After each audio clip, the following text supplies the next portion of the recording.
Is the Colorado shooting suspect an Islamic extremist?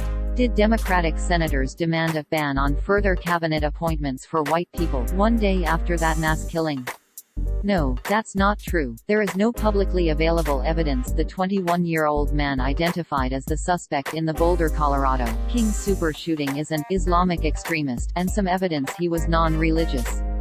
As for the contemporaneous battle over the makeup of President Joe Biden's administration, Democratic Sens. Tammy Duckworth and Mazie Hirono did not call for an outright ban on white people in the cabinet, but stalled approval of Biden picks until Asian American Pacific Islander communities were represented. The claims appeared in an article published by the National Pulse on March 24, 2021. The article, which was titled, "Just one day after 10 white people were murdered by an Islamic extremist, Democrat senators demand no more white cabinet appointments," opened, quote, "Just one day after an Islamic State-inspired terrorist murdered 10 white people in Colorado, Democratic Party senators demanded a racist, anti-white ban on further cabinet appointments for white people."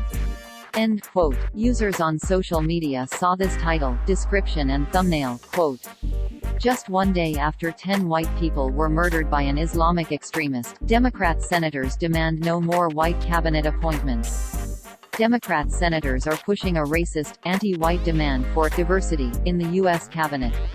Biden's White House is caving to them. End quote. Authorities have identified the Colorado shooting suspect as Ahmad Al-Alivi Alyssa, 21, of Arvada, a suburb of Denver. He's been charged with 10 counts of murder in connection with the shooting that took place March 22, 2021, at the King Sooper's grocery store in Boulder, Colorado. The National Pulse article offered no proof to substantiate its claim that Alyssa is an Islamic State-inspired terrorist, other than this sentence: "The murderer, Ahmad al-Issa, had posted anti-Trump messages on his Facebook page, and was a reader of The Washington Post, NPR, and The Intercept, all of which have peddled anti-white race hate." But Colorado authorities have said it's too early in the investigation to say what his motivations might have been. Boulder County District Attorney Michael Doherty told reporters, quote, "Why did this happen? We don't have the answer to that yet, and the investigation is in the very early stages. The investigators are working hard to determine that, and that information will come." End quote. Later, during the same press conference, Doherty said that Alyssa had lived most of his life in the United States. You can watch the full news conference at the link here, quote. #Boulder shooting live update March 23, 21 8:30 a.m. https://t.co/t3yuck1tp9, Boulder Police Department. At Boulder Police March 23, 2021. End quote. According to the suspect's brother, who spoke to CNN, the family emigrated from Syria. Alyssa may have been suffering from mental illness and was not very political or particularly religious, his brother reportedly said. The article published by the National Pulse connected the shooting to an ultimatum issued this week by Sens. Duckworth and Hirono. Duckworth, representing Illinois, reportedly said that she would not vote for any of Biden's nominees, other than diversity nominees, until her concerns about the lack of AAPI representation were addressed. Hirono, representing Hawaii, joined Duckworth's threat. The two women are the only two Asian American members of the Senate. Shortly after, the White House announced that it would add a senior AAPI advisor.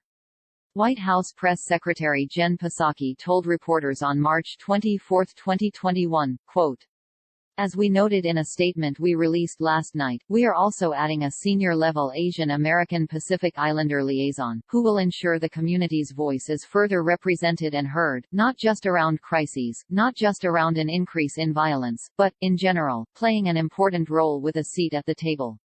End quote. You can watch her comments in the embedded video below. The White House promise was enough for both Duckworth and Hirono to back off their threat.